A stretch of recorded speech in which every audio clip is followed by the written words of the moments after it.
Hello students.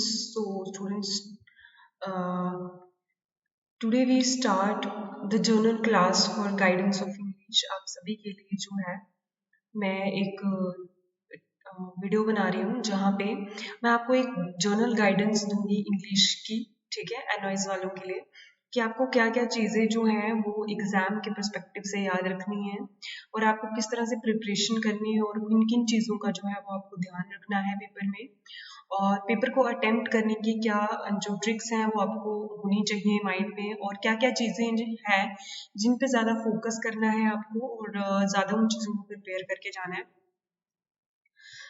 मैं उन चीज़ों के बारे में आप सभी लोगों से डिस्कस करूंगी, ठीक है। Let's start the video. सबसे पहले स्टूडेंट्स, आप लोगों को जो माइंड में चीज़ रखनी है वो ये है कि आपका जो एग्ज़ाम है वो अक्टूबर सेशन में है, ठीक है, जहाँ पे आपका जो एग्ज़ाम है ये आपका जो है 100 मार्क्स का रहता है, ठीक है। आपका जो एग्ज़ाम है वो 100 मार्क्स का है और आपको आपके पास जो टाइम रहता है वो टाइम रहता है आपका जो है एटलीस्ट 3 आवर्स का, ठीक है। ये आपको ध्यान में रखना है। स्टूडेंट्स, आपका थोड़ा सा क्वेश्चन पेपर मैं आपको थोड़ा आइडिया दे देती हूँ कि क्या होता है आपका क्वेश्चन पेपर किस तरीके से डिज़ाइन होता है। सबसे पहले स्टूडेंट्स, आपका मैंने आपको पहले ही बताया कि आपके पेपर की जो टाइमिंग होती है वो 3 घंटे की होती है और आपको जो है टोटल क्वेश्चन होते हैं 45 से या 46 के आसपास होते हैं आपके पास क्वेश्चंस, जिनमें स्टूडेंट्स बहुत ही इजी है अगर आप थोड़ा सा अच्छे तरीके से पढ़ लें और थोड़ा सा जो है गाइडलाइन से पढ़ लें तो आई गेस बहुत ही इजी है इस एग्ज़ाम को टैकल करना और मार्क्स स्कोर करना, क्योंकि आपके क्वेश्चन 1 से लेके क्वेश्चन 25 तक जो क्वेश्चन आते हैं आपको वो एमसीक्यू बेस्ड होते हैं, ठीक है। मतलब आपके 25 मार्क्स जो ऐसे होते हैं जो एमसीक्यू बेस्ड होते हैं, ठीक है, या तो आपको उसके अंदर फिलअप्स आ जाते हैं, ठीक है, मतलब कोई भी फिलअप आ सकता है, जैसे कि आपको समरी के बीच में से फिलअप पूछा जा सकता है, या फिर किसी राइटर का नाम, या फिर कोई समरी की इम्पोर्टेंट जो जितने भी चैप्टर्स हैं इंग्लिश के उनके बीच में से कोई भी इम्पोर्टेंट चीज़ जो है उठा के पूछी जा सकती है, जिसमें आपको फिलअप के फॉर्म में भी आ सकता है या फिर आपको एमसीक्यू भी आ सकता है। और कई बार जो है पैराग्राफ दिए जाते हैं और उसके बेसिस पे भी फिलअप आ जाते हैं, और कई बार जो है स्टूडेंट्स आपको इस तरीके आता है कि अनसीन पैसेज डाल दिए जाते हैं जिनके बारे में आपको ज़्यादा नॉलेज नहीं होता है। मेक श्योर कि आप जो है ज़्यादा से ज़्यादा प्रैक्टिस करें, पैराग्राफ राइटिंग की प्रैक्टिस करें, राइटिंग स्किल की प्रैक्टिस करो खुद से। अगर आपको वहाँ पे कोई भी एमसीक्यूज आए जो आपको अननाउन एमसीक्यूज आ सकते हैं तो उसके लिए आपको जो है थोड़ा सा जो है प्रैक्टिस करना पड़ेगा, ठीक है। और जो है उसके बाद देखो क्वेश्चन 26 से लेके 31 तक आपको जो है क्या आप कैरी करते हो 1 मार्क्स या 2 मार्क्स, ठीक है, ये डिपेंड करता है कि क्वेश्चन जो है वो कितना बड़ा है या छोटा है, उसके बेसिस पे भी आपको जो है क्वेश्चन आते हैं, जैसे 26 से लेके 31 तक, तो यहाँ पे भी आपके पास चॉइस होती है, या तो 1 मार्क्स का होगा या 2 मार्क्स या 3 मार्क्स का भी कभी कभी आ जाता है। तो इसमें आपको एटलीस्ट 30 से 50 वर्ड्स के बीच में लिखना होता है, ठीक है। और इसके लिए आपको जो है ज़्यादा से ज़्यादा इंग्लिश की प्रैक्टिस करनी है, और जितने भी जो इंग्लिश ए है आपकी, जो आपकी पब्लिक एग्जामिनेशन में आने वाली है, उसकी कंप्लीट समरीज की आपको अंडरस्टैंडिंग होनी चाहिए, ठीक है। उसके बाद ही आप जो है अपनी लैंग्वेज में कोई चीज़ लिख सकते हो, ठीक है। ये तो प्रैक्टिस बेस्ड है, इसमें तो कोई भी गाइडेंस नहीं होती, इसमें आपको खुद ही मेहनत करनी है और इतना प्रैक्टिस करना है कि अगर आपको कुछ भी आ जाए तो आप जो है लिख पाए, क्योंकि एटलीस्ट आपको 30 से 50 वर्ड्स लिखने होते हैं। तो ये जो है ये बुक से भी आ सकता है, अनसीन पैसेज भी आ सकते हैं, और कई बार जो है आपको जो है आर्टिकल्स पूछ लिए जाते हैं, या आपको जो है मॉड्यूल से पूछ लिया जाता है, या आपको फिर कई बार ऐसा होता है कि आपको जो है रिसेप्शन डेस्क एंड यू के कुछ कन्वर्सेशंस दिए जाते हैं, उन कन्वर्सेशंस को फिलअप्स की फॉर्म में कन्वर्ट कर दिया जाता है। तो ये सब चीज़ें आपको जो है माइंड में रखनी है पेपर के रिगार्डिंग। उसके बाद आपका जो है क्वेश्चन नंबर 40, मैंने इस पर ज़्यादा जोर दिया है बिकॉज ये क्वेश्चन जो है 150 से 200 वर्ड्स का आता है, और स्टूडेंट्स इसमें आपको पैराग्राफ लिखना होता है, या तो फिर आपको एक आर्टिकल तैयार करना होता है, या फिर आपको मैसेज राइटिंग करनी होती है, या फिर रिपोर्ट राइटिंग करनी होती है। मैसेज राइटिंग, रिपोर्ट राइटिंग, या फिर आपको पैराग्राफ राइटिंग करनी होती है, या फिर आपको जो है ईमेल की फॉर्म में कुछ लिखना होता है 150 से 200 वर्ड्स का, जहाँ पे आपको जो है कोई पैराग्राफ दिया जाता है जिसमें आपको 150 से 200 वर्ड्स का आर्टिकल भी लिखना होता है, आर्टिकल दे सकते हैं वो, या नोटिस राइटिंग दे सकते हैं, या फिर मैसेज दे सकते हैं। तो उसके लिए आपको सबसे पहले जो है मैसेज का पैटर्न वगैरह जो है आप देख लें, ठीक है, और 150 से 200 वर्ड्स का जो है आपने लिखना है, तब जाके आपको 5 मार्क्स मिलेंगे। सो कुछ छोटी छोटी चीजें हैं जो आपको माइंड में रखनी है, जिससे जो है आपका एग्जाम आप इजी तरीके से टैकल कर सकते हो और पास होना इजी हो जाएगा आपके लिए, ठीक है। जैसे कि मैंने आपको बोला कि क्वेश्चन 1 से लेके 25 तक आपके एमसीक्यूज आते हैं, तो इसको टैकल करना आई गेस इतना भी मुश्किल नहीं है। अगर आप लोग थोड़ा सा प्रैक्टिस करेंगे तो डेफिनेटली आप जो है 25 मार्क्स स्कोर कर सकते हो।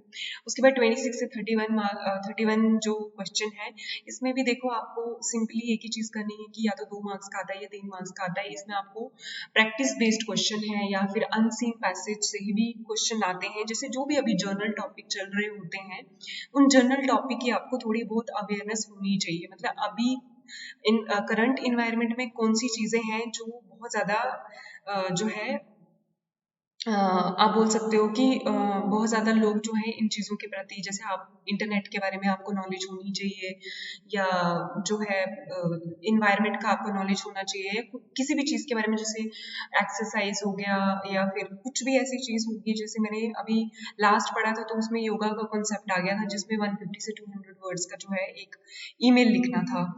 तो स्टूडेंट्स आपको ओवरऑल हर चीज़ का थोड़ा बहुत नॉलेज होना चाहिए, सो दैट आप वहाँ पे जाके लिख सकें। And it is not that difficult कि आप लोग जो है इस एग्जाम को जो है पास नहीं कर सकते, आप डेफिनेटली कर सकते हो। अगर आप लोग जो है अपने शेड्यूल को थोड़ा डिवाइड करें और चीज़ों को अंडरस्टैंड करें, तो आई गेस इसको टैकल करना इतना भी मुश्किल नहीं है। सो मैं आपको एक चीज़ बताना चाहती हूँ कि जो इंग्लिश ए है, जो आपका हाँ, जो आपका पब्लिक एग्जामिनेशन में मॉड्यूल फर्स्ट आता है, इसमें आपको जो है हार्डली आई गेस 30 मार्क्स का आता है आपको। रेस्ट जो आपका 60 मार्क्स का होता है, या तो आपको अनसीन पैसेज डाल दिए जाते हैं, या तो आपको जो है ईमेल राइटिंग, मैसेज राइटिंग, या फिर रिपोर्ट राइटिंग का राइटिंग स्किल्स आपकी अच्छी होनी चाहिए, ठीक है। उसके बाद जो है एक इम्पॉर्टेंट और चीज़ है कि जैसे कि आपको राइटर्स के नाम याद होने चाहिए, आपको जो है समरी की अंडरस्टैंडिंग होना ज़रूरी है, ठीक है। मैं आपको थोड़ा सिलेबस की तरफ अभी लेके चलती हूँ, सो दैट आपको जो है थोड़ा बहुत समझ आ जाए कि आपको किस तरीके से जो है पढ़ना है और किन चीज़ों पे ज़्यादा फोकस करना है। वैसे तो मैंने आपको ओवरऑल गाइडेंस दे ही दी है, लेकिन still let's go to the syllabus so that you can understand clearly. So students, here is your syllabus, ठीक है। आपका जो है पब्लिक एग्जामिनेशन का ये सिलेबस है, जो मतलब आपको पढ़ना है अपने एग्जाम के लिए, ठीक है। जो आपके पास यहाँ पे जो है ये आपका सिलेबस है, ठीक है। सो स्टूडेंट्स देखो, मैंने आपको पहले ही बताया कि एटलीस्ट 30 से 35 मार्क्स का ही आपका जो लेसन्स होते हैं वो आते हैं। जैसे कि माई ग्रैंडमदर हाउस है, रीडिंग विद अंडरस्टैंडिंग, जिसमें स्ट्रेस के बारे में बताया हुआ है, केस ऑफ सस्पिशन है, उसके बाद my son will not be a beggar, ठीक है। ये जितनी भी चीज़ें हैं ये आपको पढ़नी है एग्जाम पर्सपेक्टिव से, लेकिन मेक श्योर कि आप सिर्फ और सिर्फ लेसन्स के ऊपर ही फोकस ना करें, क्योंकि आपको जो है 30 से 35 मार्क्स के आसपास ही आएगा इसमें से। रेस्ट जो आपको आएगा वो आएगा आपकी जो एबिलिटी है वो चेक करने के लिए। तो उसमें आपको देखो, जैसे मैंने आपको बताया कि जो रिसेप्शन डेस्क एंड यू है, इसके ऊपर कन्वर्सेशंस डाल दी जाती हैं। जो कन्वर्सेशन डाल दी जाती हैं, यहाँ पे इन कन्वर्सेशन को अंडरस्टैंड करना होता है, आइडेंटिफाई करना होता है, और इनमें फिलअप्स भरने होते हैं आपको, ठीक है। उसके बाद face to face communication in business है, इसमें आपको वैसे चॉइस मिलता है, एक ऑप्शनल मॉड्यूल आता है जो 10 मार्क्स का होता है, जिसमें या तो आपको रिसेप्शन डेस्क एंड यू करना पड़ता है, या तो फिर आपको बिजनेस ईपी करनी पड़ती है, ठीक है, ईआईपी करनी होती है। इन दोनों में से आपको कोई एक करना होता है, ठीक है। मतलब या तो आप मॉड्यूल फर्स्ट कर सकते हो, या तो मॉड्यूल सेकंड कर सकते हो, ये आपके पास चॉइस रहती है, ठीक है, पेपर में। सो उसके बाद देखो, आपको एटलीस्ट राइटिंग ईमेल्स आना चाहिए, राइटिंग रिपोर्ट्स आना चाहिए आपको, ठीक है। ये सब चीज़ें जो हैं ये बेसिक चीज़ें हैं जो आपको अंडरस्टैंडिंग होनी चाहिए इन चीज़ों की, और इन चीज़ों के ऊपर जो है आपको फोकस करना है थोड़ा बहुत, क्योंकि 10 मार्क्स का यहाँ से आ जाएगा, 30 या 35 मार्क्स का यहाँ से आ जाएगा, तो ऑब्वियस है कि जो रेस्ट रहेगा वो आपको जो है अनसीन पैसेज डाल दिए जाएंगे, या तो आपको आर्टिकल्स, मॉड्यूल्स, या फिर आपको जो है मॉडल्स वगैरह डाल दिए जाते हैं। तो ये सारी चीज़ें आपको डाल दी जाती हैं एग्जाम पर्सपेक्टिव से। आई होप आपको सिलेबस अभी समझ आ गया होगी कौन सा है, क्योंकि बहुत सारे बच्चे जो हैं जो रेगुलर है उनको तो पता ही है कि सिलेबस क्या है, बट बहुत सारे ऐसे भी बच्चे हैं जो स्कूल में नहीं आ पाए हैं, तो उनको शायद मे बी सिलेबस का इतना आइडिया ना हो, तो इसलिए मैंने सिलेबस के बारे में आपको बता दिया है कि आपका टोटल सिलेबस ये है, जहाँ पे आपके टोटल लेसन जो है आपकी 22 है, और आपका जो है थोड़ा सा ऑप्शनल भी है जिसको आपने देख लेना है, या तो आप रिसेप्शन डेस्क एंड कर लो, या फिर आप बिजनेस ईएमआई कर लो, या फिर आप जो है फिलअप्स की प्रैक्टिस ज़्यादा से ज़्यादा आप लोगों को करनी है। आर्टिकल्स के ऊपर जो है आपको फिलअप्स की प्रैक्टिस करनी है, या मॉडल्स के ऊपर आपको प्रैक्टिस करनी है, या नाउन, ठीक है, इन सब चीज़ों के ऊपर आपको थोड़ी बहुत जो है एक जनरल अवेयरनेस होना इम्पोर्टेंट है, ठीक है। सो इसके बाद मैं आपको थोड़ा सा जो है पेपर का जो है थोड़ा सा पैटर्न मैं आपको थोड़ा डिस्कस करके बता देती हूँ। So let's move to the paper. So students, वैसे तो मैं आपको पहले भी स्टार्टिंग में ही थोड़ा बहुत पेपर का पैटर्न मैंने बता दिया आपको, लेकिन still we can discuss here. देखो आपके पास एक सैम्पल पेपर है जिसको आप देख के जिसको मतलब देखने के बाद आप आइडिया लगा सकते हो कि पेपर किस तरीके से आता है। आपका पेपर का पैटर्न क्या होता है। देखो आपका टाइम आपके पास 3 घंटे है, मैक्सिमम मार्क्स के 100 है, और आपके पास टोटल क्वेश्चन जो है वो 45 मार्क्स के होते हैं, जिसमें से 1 से 25 मार्क्स जो है वो आपके ऑब्जेक्टिव बेस या फिलअप्स के ऊपर आते हैं, या फिर ट्रू फॉल्स, या फिर मैच द कॉलम आ जाता है, या फिर वन वर्ड आंसर आ जाता है जो एक ही मार्क्स कैरी करता है, ठीक है। उसके बाद 26 से 31 या 43 तक कुछ ऐसे क्वेश्चन होते हैं जो 2 मार्क्स कैरी करते हैं, जिसमें आपको 30 वर्ड्स से ज़्यादा नहीं लिखना होता है, या 30 या 50 वर्ड्स के बीच में लिखना होता है। अब इट डिपेंड्स कि आपको पेपर में किस तरह का पैटर्न है, ठीक है। उसके बाद देखो यहाँ पे आगे जो है 26, 27, 36, 40 जो है ये 3-3 मार्क्स के क्वेश्चन है, ठीक है। यहाँ पे देखो कंप्लीट डिटेल दी हुई है कि 27, 36 एंड 40 जो क्वेश्चन नंबर है ये आपको जो है 3 मार्क्स का आएगा। उसके बाद 44, 45 जो है 4 मार्क्स का आएगा। 42 जो मैंने आपको बताया, वो पहले जो मैंने आपको बताया 5 मार्क्स कैरी करता है, जहाँ पे आपको 150 से 200 वर्ड्स के बीच में लिखना होता है। उसके बाद आपके पास देखो ये भी जो क्वेश्चन होता है जिसमें मॉड्यूल जो लास्ट होता है क्वेश्चन, इसमें आपके पास ऑप्शन होता है, या तो आप मॉड्यूल फर्स्ट चूज कर सकते हो, या तो मॉड्यूल सेकंड चूज कर सकते हो, इट डिपेंड्स। देखो अब यहाँ पे आपके पास कुछ क्वेश्चंस है, देखो जैसे कि who is the poet of the poem where the mind is without fear. देखो अगर आपने रेगुलर क्लासेस ली है तो आपके लिए ये अंडरस्टैंड करना बहुत ईजी होगा कि ये पोएम किसने लिखी है, ठीक है। तो ये पोएम लिखी है रविंद्रनाथ टैगोर ने, तो यहीं से आपको 1 मार्क्स मिल जाएगा। तो ये चीजें आपको माइंड में रखनी है। देखो सेकंड क्वेश्चन है, what is the grand mother begging for in poem my grand mother house. देखो एक ही मार्क्स का है, जहाँ पे आपको आइडेंटिफाई करना है कि जो माई ग्रैंड मदर हाउस है, यहाँ पे पोएम में क्या ग्रैंड मदर जो है वो बैग कर रही है, ठीक है। सो ऑब्वियस सी बात है कि जो ग्रैंड मदर हाउस है वहाँ पे जो स्पीकर है वो ये बैक कर रही है कि वो बचपन में ही रहती तो कितना बेहतर होता, ठीक है। उसके बाद देखो आपके पास ऑप्शंस आते हैं, जैसे कि what kind of night was it, night of scorpion से आ गया है ये। देखो तो यहाँ पे नाइट को थोड़ा सा डिस्क्राइब करोगे तो 1 मार्क्स आ जाएगा, 2 से 3 लाइन में अगर डिस्क्राइब कर दिया तो 1 मार्क्स आ जाएगा। उसके बाद देखो आपको कुछ चीजें जो है वो देखनी पड़ेंगी, जैसे देखो what does the phrase narrow domestic walls, ये सब चीजें जो है ये जो है ये आपको माइंड में रखनी है। ये भी where the mind without fear से क्वेश्चन आया है, ये भी 1 मार्क्स का है। तो इस तरह के क्वेश्चन आपको आएंगे। उसके बाद नीचे देखो आपके पास एक पैराग्राफ दिया गया है जिसके बेसिस पे आपको 2 क्वेश्चन नीचे दिए गए हैं जिनको आपको जो है करना है। सो इसी तरीके का क्वेश्चन आपको आएंगे। आई होप आपको समझ आ रहा है कि क्या है। सो यहाँ पे देखो मैच द कॉलम है जहाँ पे my son will not be a beggar, तो इसमें देखो the mother cried all the time, the sister cried all the time, treat him like a delicate doll. अगर आपने ये चैप्टर स्कूल में आके समझा है, देखो 4 मार्क्स के अंदर आ रहे हैं आपको। इट्स वेरी वेरी इंपॉर्टेंट कि कैसे आपको जो है ये सारी चीजें। उसके बाद देखो सर्वेंट्स हैं, तो सर्वेंट्स में आप thought he was evil and harmful. The sister cried all the time. Mother treat him like a delicate doll. ठीक है. उसके बाद father had little hope that he would see again. ठीक है. So ये सारी चीजें जो है आपको तब समझ आएंगी जब जो है आप लोग अगर रेगुलर क्लासेस आपने ली होंगी तो ऑब्वियस आपके लिए इजी रहेगा, पर अगर आपने नहीं ली है तो मेक श्योर है कि आप कहीं ना कहीं से ये समरीज जो है आइडेंटिफाई कर लें. उसके बाद चूज द करेक्ट अल्टरनेटिव. देखो यहाँ पे जो एक प्रेमला वाला एक चैप्टर था जहाँ पे जो है प्रेमला कौन है, सॉरी आराधना कौन है, प्रेमला उसकी आंटी होती है, तो आराधना कौन है. आराधना एक अडॉप्टेड चाइल्ड है और ये यहाँ पे करेक्ट अल्टरनेटिव लिखी है. ठीक है. सो देखो ये सब चीजें आपको तभी आती हैं जब आप जो है क्लास में सुनते हैं ध्यान से टीचर की जो समरी होती है, तभी आपको ये चीजें पिकआउट होंगी. देन देखो ये इसी तरह के क्वेश्चंस आपको आएंगे. अब देखो ये तो प्रिस्क्राइब्ड थे जो ऊपर आपने देखी है, नॉन प्रिस्क्राइब्ड है. सो इसी तरह की चीजें आपको आएंगी इसमें. नॉन प्रिस्क्राइब्ड में आपने रीड करना होता है और नीचे फिलअप्स फिल करने हैं आपने. 3-3 मार्क्स के आ रहे हैं. It's very easy, I guess it's very very easy. इसको टैकल करना इतना मुश्किल नहीं है.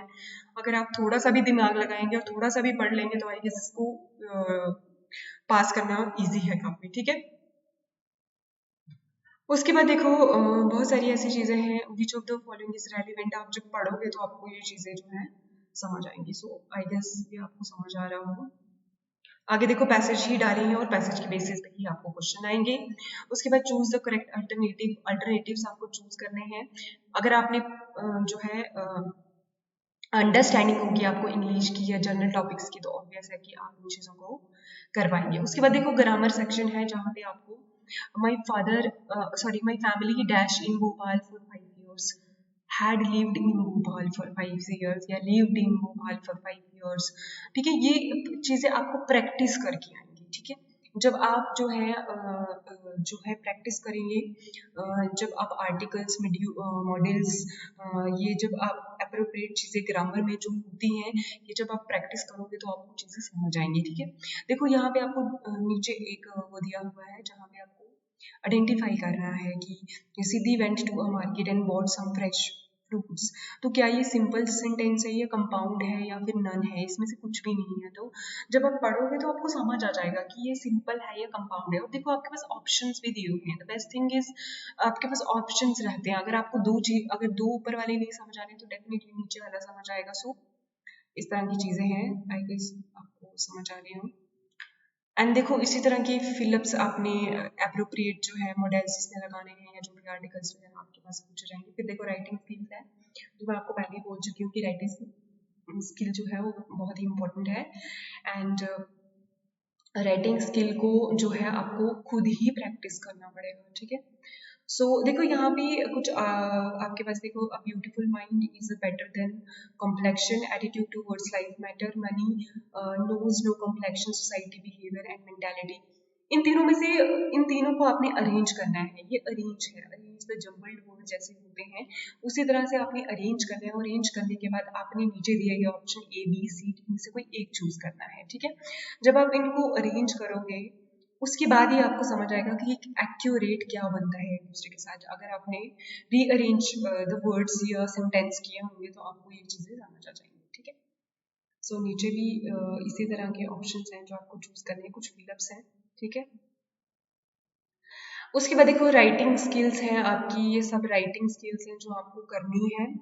और देखो अब आपके पास एक ऑप्शन आ गया है. या तो आप ऑप्शन 1 चूज करें जहाँ पे मैंने आपको रिसेप्शनिस्ट के बारे में पहले ही बताया कि आपको रिसेप्शनिस्ट के बारे में आइडिया होना चाहिए कि रिसेप्शनिस्ट क्या क्या करते हैं, उनके पास क्या क्या चीज़ें होती हैं.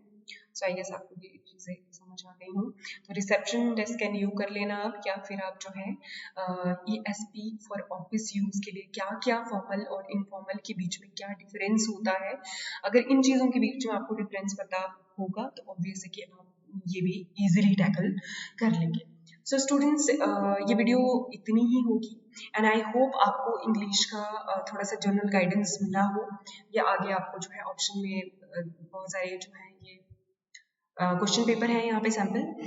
सो आई होप आपको ये समझ आ गया हो कि आपको किस तरह से पेपर को अटेम्प्ट करना है, आपको किन चीज़ों को माइंड में रखना है, कौन सा क्वेश्चन कितना मार्क्स कैरी करता है और आपको किस चीज़ पे ज़्यादा फोकस देना है। आई गेस आपको ये समझ आ चुका हो, मैं बता चुकी हूँ क्लियरली।